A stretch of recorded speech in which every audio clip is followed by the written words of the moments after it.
오늘 방금 읽었던 본문 말씀을 중심으로 세상에서 가장 아픈 죽음이라는 그런 제목으로 말씀의 은혜를 함께 나누기를 원합니다. 이번 주간에 우리가 고난 주간으로 이렇게 보내고 있는데 특별히 오늘은 예수님의 죽음에 대해서 함께 깊이 생각을 해보려고 합니다. 여러분들은 지금까지 살아오시면서 아픔을 느껴보신 적이 있으실 것입니다. 다치거나 병이 나서 아플 수도 있고 아니면은 누군가에게 맞아서 이렇게 아플 수도 있고, 그것도 아니면은 몸이 아니라 이렇게 심적으로 정신적으로 그렇게 아플 수도 있는데, 아픈 것도 다 똑같이 아픈 것이 아니라 그 아픔에도 정도의 차이가 있는 것입니다.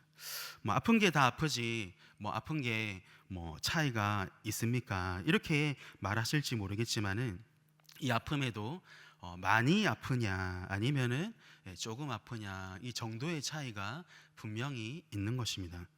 그러면은 어떤 경우에 이 아픔의 정도의 차이가 날 수 있겠습니까? 어떨 때 더 아플까요? 어떤 특수한 상황이나 환경, 또 의미가 더해지면은 이 아픔의 정도가 더 심해질 수 있는 것입니다. 저는 개인적으로 참 아팠을 때 생각해 보면은 이렇게 어릴 때 제가 부모님께 이렇게 맞았던 기억이 아직도 이렇게 많이 아픈 기억으로 이렇게 많이 생각이 나고 있습니다. 제가 9살 때 부모님이 이렇게 주신 헌금을 제가 이렇게 몰래 빼돌렸다가 들켰습니다. 네, 그래서 그 당시에 감사 헌금을 저희 부모님이 10,000원을 주셨는데 그때 제가 무려 10,000원을 이렇게 빼돌린 거죠. 제가 그때 9살 때 오락실이 한 판 50원이고, 떡볶이가 이렇게 핫도그가 100원이었는데 그 정도 할 때인데, 제가 그날 돈을 써도 다 못 써서 들켰습니다. 그래서 그날 제가 먼지 맞도록 이렇게 맞고, 부모님이 제발 정신 차리라고 저를 유독 이렇게 더 세게 때렸을 수 있는데, 이런 특수한 상황과 의미 때문에 더 아팠던 그런 기억으로 남아 있습니다. 제가 지금 어떤 이 아픔을 말씀드리고자 하는지 이제 어느 정도 이해를 하셨을 것 같은데, 마찬가지로 사람이 그냥 죽는 것도 참 고통스럽고 아프지만은 여러 가지 요인들이 더해지면은 그 죽음은 훨씬 더 아픈 죽음이 될 수 있는 것이죠. 우리 예수님이 그러셨습니다. 예수님은 아픈 죽음을 당하셨습니다. 그래서 오늘 설교 제목이 무엇입니까? 오늘 설교 제목이 세상에서 가장 아픈 죽음. 이 설교 제목처럼 예수님은 그냥 아픈 죽음이 아니라 세상에서 가장 아픈 죽음을 당하신 것입니다. 오늘 우리가 읽은 이 본문이 그것을 잘 보여주고 있는데요. 오늘 우리가 읽은 이 본문은 우리가 너무나 잘 알고 있는 말씀입니다. 오늘 이 본문의 상황이 무엇이냐면은 예수님이 이제 십자가 사역을 감당하시기 전에 예수님이 로마 군사들에게 잡히시던 그날 밤의 모습을 보여주고 있습니다. 그러면은 이 예수님의 죽음이 왜 가장 아픈 죽음이 되겠습니까? 오늘 본문에 이제 그 이유들이 이제 기록되어 있는데 그것을 한번 생각해 보고자 합니다. 예수님의 죽음이 왜 아픈 죽음인가? 첫 번째 이유는 예수님의 죽음이 배신당한 죽음이기 때문입니다. 예수님의 이 죽음이 배신당한 죽음이라서 아픈 죽음이 되는 것이죠. 오늘 본문 43절 말씀을 우리 같이 한번 읽어보도록 하겠습니다. 43절 같이 읽겠습니다. 예수께서 말씀하실 때 곧 12 중에 하나인 유다가 왔는데 대제사장들과 서기관들과 장로들에게서 파송된 무리가 검과 몽치를 가지고 그와 함께 하였더라. 예수님의 이 죽음이 아픈 이유는 배신당한 죽음이었기 때문이죠.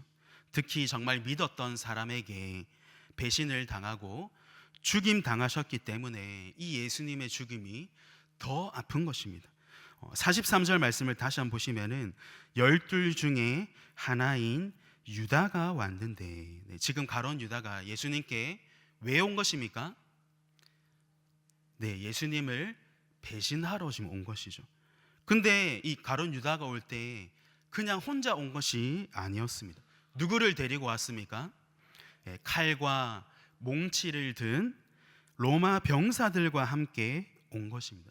결국 이 가룟 유다는 예수님을 배신하러 온 것이죠.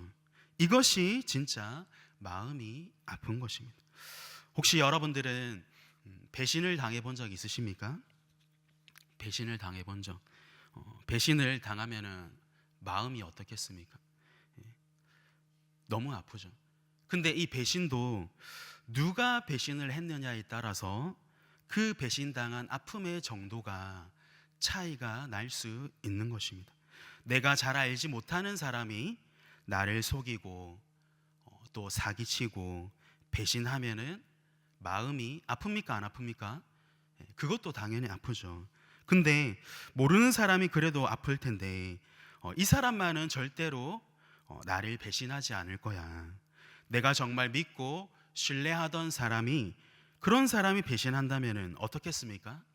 그때 마음이 훨씬 더 아픈 것입니다. 100배, 1000배는 더 아플 것입니다. 예수님의 이 입장에서 다른 사람은 몰라도 이 사람만은 절대로 나를 배신하면 안 된다. 네, 그렇게 생각되는 사람이 누구였겠습니까? 바로 예수님의 제자들이었습니다. 3년 동안 예수님과 함께 식사를 하고 또 예수님과 함께 잠도 자고 함께 이 마을 저 마을 다니면서 병든 사람도 낫게 해주고 귀신 들린 사람도 고쳐주고 여러 가지 이적과 기적도 경험하면서 동고동락했던 그 제자들, 다른 사람은 몰라도 이 예수님의 제자들만은 절대로 이 예수님을 배신해서는 안 되는 것이죠. 근데 가룟 유다가 바로 이 예수님의 제자였습니다. 가룟 유다도 예수님과 똑같이 3년 동안 함께 식사도 하고 잠도 자고 같이 그렇게 사역을 하면서 이렇게 같은 이 전문 용어로 같은 조직에 이렇게 몸을 담고 동고동락했던 정말 특별한 사이가 이 가룟 유다와 예수님과의 사이였던 거죠. 근데 그런 사람이 이 예수님을 배신했다. 이 예수님의 마음이 어떠했겠습니까?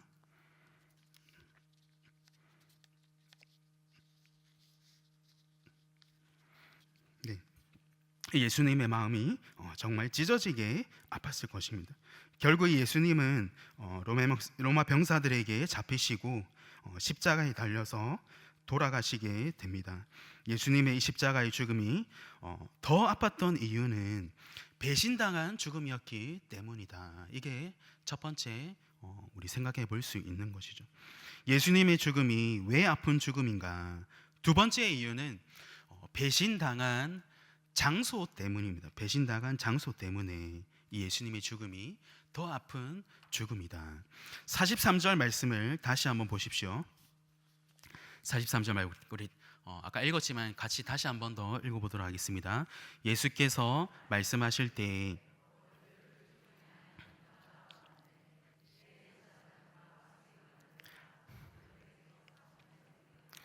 검과 몽치를 가지고 그와 함께 하였더라. 네. 지금 이 43절 중간쯤에 가롯 유다가 왔는데 네, 이렇게 이제 기록하고 있습니다. 가롯 유다가 예수님을 배신하려고 이렇게 로마 병사들을 데리고 왔는데 어느 장소로 왔습니까? 지금 어디로 왔죠? 네, 오늘 읽었던 이 본문에서는 유다가 어디로 왔는지 정확하게 기록이 되어져 있지 않습니다. 근데 오늘 본문 앞에 그 이어지는 마가복음 14장 32절 말씀을 보면은 장소가 나와 있습니다. 32절 말씀에 그들이 어디라고 하고 있습니까? 겟세마네라 하는 곳의 이름에 예수께서 제자들에게 이르시되 내가 기도할 동안에 너희는 여기 앉아 있으라 하시고. 그럼 지금 가룟 유다가 온 장소가 어디입니까? 겟세마네죠. 겟세마네 동산. 그리고 오늘 본문과 병행 구절인 요한복음 18장 1절 2절 말씀에도 이렇게 기록하고 있습니다. 앞에 화면에 나오는데 우리 같이 한번 읽도록 하겠습니다. 예수께서 이 말씀을 하시고 제자들과 함께 기드론 시내 건너편으로 나가시니 그곳에 동산이 있는데 제자들과 함께 들어가시니라. 그곳은 가끔 모이시는 곳이므로 예수를 파는 유다도 그곳을 알더라. 네. 예수님과 제자들이 자주 함께 모이던 곳, 또 기드론 시내 건너편에 있던 곳, 가론 유다도 너무나 잘 알고 있던 곳, 그곳이 어디입니까? 겟세마네 동산이죠. 가론 유다는 지금 이 로마 병사들을 겟세마네 동산으로 데리고 온 것입니다. 성도 여러분, 이 겟세마네 동산이 예수님과 이 제자들에게 어떤 의미가 되는 장소였겠습니까? 어떤 의미가 있었을까요? 네, 맞습니다. 이 겟세마네 동산은 예수님과 제자들에게 아주 특별한 추억의 장소다, 그렇게 얘기를 할 수가 있는 것이죠. 예수님과 제자들이 하루 일과를 마치고 돌아와서 쉬기도 하고 또 식사도 했던 이 장소가 겟세마네 동산이었습니다. 예수님과 함께 잠을 자기도 하고 또 예수님과 함께 기도도 했던 장소가 겟세마네 동산이었습니다. 다른 사람들은 잘 모르는, 예수님과 제자들만이 알고 있는 이 많은 추억이 담긴 장소가 바로 겟세마네 동산이었던 것이죠. 근데 가론 유다가 감히 어디로 지금 로마 병사들을 데리고 온 것입니까? 이 예수님과 제자들의 이 특별한 추억이 있는 이 장소로, 겟세마네 동산으로 로마 병사들을 데리고 와서 그곳에서 예수님을 배신한 것입니다. 이 예수님의 마음이 어떠했겠습니까? 너무 아프죠. 그냥 아픈 것보다 훨씬 더 마음이 아팠을 것입니다. 당시에 이 예수님의 마음 어땠을까? 제가 좀 더 이렇게 생각을 해보니까 한 가지 예를 이렇게 들면은 정말 사랑했던 사람과 헤어지고 이별을 하게 되었습니다. 근데 나는 아직도 그 사람을 잊지 못해서 그 사람의 카톡 프로필 이 사진을 이제 보게 되었는데, 근데 이 사람이 그 사이에 벌써 다른 사람과 사진을 찍어서 올린 겁니다. 근데 그 사진을 자세히 보니까 나와 함께 갔던 추억의 그 데이트 장소였던 거죠. 울산의 성안동 야경이 예쁜 달빛 누리길, 거기서 나와 함께 했던 것처럼 똑같이 그렇게 사진을 찍어 올렸다. 나와 그 사람 이 둘만의 추억의 이 장소에서 그러고 있다. 여러분, 화가 납니까? 화가 나지 않습니까? 이거는 그냥 화나는 게 아니라 폭발하는 거죠. 사실 예수님이 그랬을 것입니다. 예수님이 가론 유다가 나한테 어떻게 도대체 이럴 수 있느냐, 다른 장소도 아니고 겟세마네 이 동산에서 나를 배신하다니, 이곳에 로마 병사들을 데리고 오다니. 아마 예수님이 이렇게 생각을 했을 수 있습니다. 예수님의 이 마음이 어땠겠습니까? 그냥 아픈 게 아니라 정말 찢어지게 더 아프셨을 것 같습니다. 배신당한 이 장소 때문에 예수님의 그 죽음이 더 아픈 죽음이 되는 것이죠. 예수님의 죽음이 왜 아픈 죽음일까? 마지막 세 번째 이유는 배신당한 방법 때문입니다. 배신당한 방법 때문에 이 예수님의 죽음이 더 아픈 죽음이 되는 것입니다. 오늘 본문 44절과 45절 말씀 우리 같이 한번 읽겠습니다. 44절 45절 같이 읽겠습니다. 예수를 파는 자가 이미 그들과 군호를 짜 이르되 내가 입맞추는 자가 그이니 그를 잡아 단단히 끌어가라 하였는지라. 이에 와서 곧 예수께 나와 랍비여 하고 입을 맞추니. 지금 가론 유다가 예수님을 배신하기로 하고 돈을 받아서 이렇게 팔아 넘기면서 로마 병사들에게 예수님이 누구다, 그 사람을 잡아라, 이렇게 하면서 미리 사인을 주었습니다. 그 사인이 무엇이었습니까? 예수님께 입을 맞추는 것이었습니다. 입을 맞춘다는 것은 당시 인사를 하는 문화였습니다. 가룟 유다가 예수님의 그 볼에 입을 맞추면서 평소처럼 그렇게 인사를 했다는 것이죠. 근데 이 장면을 상상해 보면은 이것이 또 너무나 가슴이 아픕니다. 가룟 유다가 예수님을 배신할 거라면은 그냥 차라리 진짜 그렇게 나쁘게 예수님을 때리면서 배신을 하든지, 아니면 예수님께 욕을 하면서 배신을 하든지, 그렇게 나쁜 행동을 하지, 자기는 아닌 척 예수님께 그렇게 인사하고 입을 맞추면서 내가 입 맞추는 그 사람을 잡으세요, 이렇게 미리 다 짰다는 것이죠. 성도 여러분, 예수님은 자기가 이렇게 잡히실 것을 아셨을까요? 아니 몰랐을까요? 네, 알고 계셨습니다. 마가복음 이 본문과 병행 본문인 요한복음 18장 4절 말씀 보면은 이렇게 기록하고 있습니다. 예수께서 그 당할 일을 다 아시고 나아가 이르시되 너희가 누구를 찾느냐. 이 겟세마네 동산에 가룟 유다가 이 로마 병사들을 데리고 왔을 때 예수님은 다 알고 계셨습니다. 이렇게 앞으로 10초 뒤에 가룟 유다가 아무 일도 없는 것처럼 나에게 와서 이렇게 입을 맞추고 인사하겠지. 지금 속으로는 나를 팔아 넘기려고 하면서 또 겉으로는 아닌 것처럼 그렇게 행동하겠지. 예수님은 이렇게 다 알고 계셨습니다. 예수님은 배신하는 그런 사람, 배신하는 장소, 배신한 방법까지 이렇게 가룟 유다가 정말 잔인하게 자기를 팔아넘길 것을 다 알고 계셨던 거죠.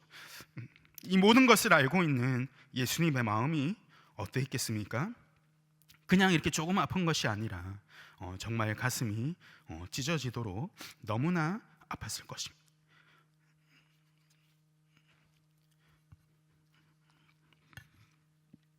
이렇게 예수님이 잡히시던 그날 밤의 아픔은 너무나 아픈 아픔이었고, 예수님이 배신만 당하셨습니까? 그게 아니라 조롱과 핍박, 고난, 온갖 이 수모를 다 당하시면서 아파하셨습니다.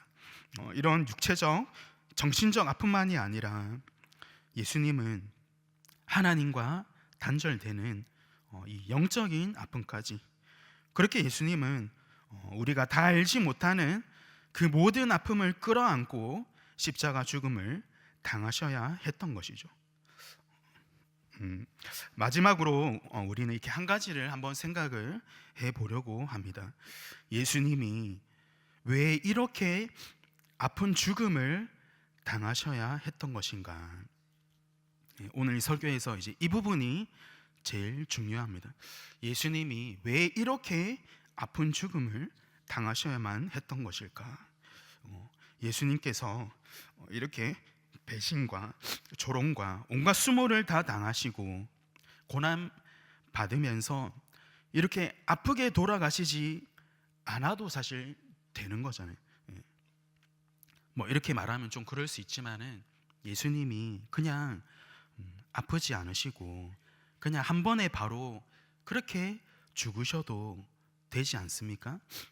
예수님 굳이 아픔을 그렇게 경험하지 않고 돌아가셔도 예수님은 우리를 구원하실 수 있지 않습니까? 근데 왜 예수님은 굳이 이렇게 아픈 죽음을 당하셔야만 했냐는 것이죠. 왜 그렇겠습니까? 왜냐하면은 예수님이 사해 주셔야 하는 이 우리의 죄는 가벼운 죄가 아니기 때문입니다. 예수님이 지고 돌아가셔야 하는 이 우리의 죄는 정말로 심각하고 추악하고 더러운 것이기 때문에 예수님의 이 죽음도 편하게 돌아가시면 안 되는 것이죠. 예수님이 아픈 죽음을 당하신 그 이유가 나의 추악한 모든 죄를 지고 감당하시기 위했음을 믿으시기를 바랍니다. 예레미야 13장 23절 말씀 보면은 이 우리의 죄가 얼마나 심각하고 추악하고 더러운 것인지를 잘 말씀해 주고 있습니다. 우리 23절 말씀 우리 같이 한번 읽어보도록 하겠습니다. 같이 읽겠습니다. 구스인이 그의 피부를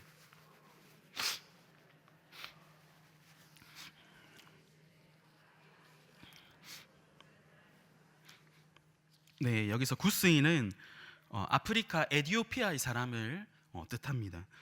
그러면 지금 23절이 무엇을 말하고 있습니까? 구스인이, 이 흑인이 그의 피부를 변하게 할 수 있느냐, 표범이 그 반접을 없앨 수 있느냐 지금 묻고 있는 것이죠.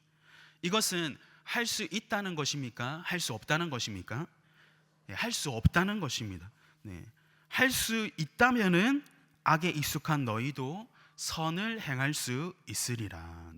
피부색을 바꿀 수 있고 표범이 반점을 없앨 수 있으면은 너희도 선을 행할 수 있을 것이다. 지금 이 말씀은 할 수 없다는 것입니다. 다시 말해서 우리의 죄는 내가 없애고 싶다고 없앨 수 있고 또 바꾸고 싶다고 바꿀 수 있는 그런 것이 아니라 너무나 심각하고 추악한 더러운 것이 죄라는 것을 강조하고 있는 것입니다. 이런 우리의 죄를 누가 사하실 수 있습니까? 누가 감당하실 수 있습니까? 죄 있는 사람은 아무도 할 수 없습니다. 오직 죄 없으신 예수님만이 하실 수 있는 것입니다. 그래서 오늘 이 마지막 우리 본문 48절과 49절 말씀에 이렇게 말씀하고 있습니다.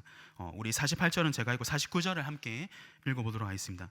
예수께서 무리에게 말씀하여 이르시되 너희가 강도를 잡는 것 같이 검과 몽치를 가지고 나를 잡으러 나왔느냐. 함께 읽겠습니다. 내가 날마다 너희와 함께 성전에 있으면서 가르쳤으되 너희가 나를 잡지 아니하였도다. 그러나 이는 성경을 이루려 함이니라 하시더라. 예수님이 왜 이런 아픈 죽음을 당하셨는가? 오늘 본문에서 이렇게 말씀하고 있습니다. 이는 성경을 이루려 함이니라. 예수님이 아픈 죽음을 당하신 이유는 인류의 죄를 사하시고 하나님의 구원 사역을 이루시기 위해서, 하나님의 그 말씀을 성취하고 성경을 이루기 위해서 그렇게 하셨다는 것입니다. 이것을 하실 수 있는 분은 오직 예수님 한 분밖에 없기 때문에, 그래서 예수님은 죽기 위해서 도살장으로 끌려가는 그 어린 양이 되셔서 세상에서 받을 수 있는 모든 아픔, 가장 아픈 그 아픔들을 묵묵히 다 받으시고 죽으심으로 지울 수 없는 우리의 이 추악한 모든 죄를 눈과 같이 깨끗하게 사해 주셨습니다. 이것이 예수님을 믿는 저와 여러분들에게 너무나 크고 놀라운 은혜인 것을 믿으시기를 바랍니다. 예수님은 죄가 없으십니다. 이런 아픔을 받아야 할 이유가 전혀 없으십니다. 하지만 예수님은 이 세상의 모든 아픔을 감당하시기 위해서 이 세상에서 가장 아픈 아픔을 받으셨습니다. 예수님이 아픔과 상처를 받으심으로 우리의 아픔과 상처를 치유해 주셨습니다. 예수님은 나의 죄를 위해서, 나를 살리기 위해서 그렇게 죽으신 것입니다. 그렇게 하실 이유가 전혀 없으신 이 예수님께서 우리를 위해서 정말 아픈 그 죽음을 당하셨다면 우리는 어떻게 살아야 하겠습니까? 예수님을 생각할 때마다 감사하고 또 우리가 감사해야 합니다. 예수님을 생각할 때마다 내 죄가 예수님을 죽게 만들 정도의 무서운 죄라는 것을 깨닫고 죄를 짓지 않고 예수님을 닮아가는 삶을 살아야 하는 것입니다. 이번 주 우리는 고난주간을 보내고 있습니다. 여러분들은 이 고난주간 지금 어떻게 보내고 계십니까? 금요일까지 고난주간 특별 기도회와 또 금요일 정사 예배가 이어지는데, 특별히 이번 한 주간 나를 위해서 가장 아픈 죽음을 당하신 그 예수님을 깊이 묵상하면서 고난 주간에 우리의 마음이 다시 한번 예수님의 십자가의 그 사랑을 회복하고 예수님의 고난에 동참하며 날마다 십자가의 은혜로 살아가는 저와 우리 모든 성도님들 다 되시기를 주님의 이름으로 축복합니다.